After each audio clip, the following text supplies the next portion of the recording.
Hi, Jonathan back again today, and I want to speak about two interesting scenarios which I've had recently. Two separate individuals coming in with the exact same problem, and what's interesting about that is the fact that the condition which they had was quite unusual. Both of them were runners with knee pain.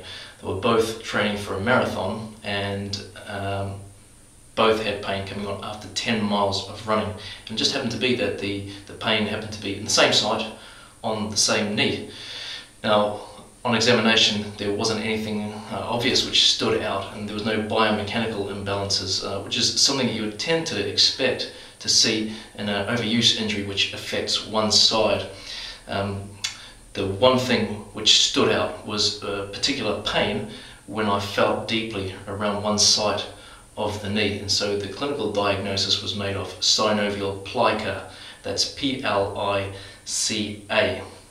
The plica is a fold or a thickening in the joint capsule, and it's normally found either side of the kneecap, on the outside or the inside, and in this instance it was right here on the outside, just below the kneecap to the right.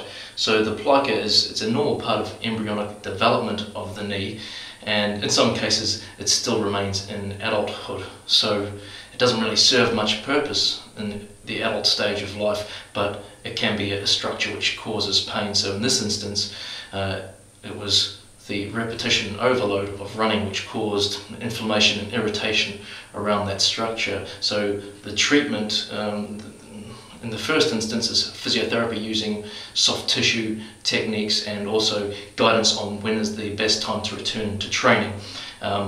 And if that fails, or if the person doesn't really stick to the advice that they're given, then the next form of treatment is injection, steroid injection, and following that it's surgical excision. So that's one of the more insidious forms of knee pain.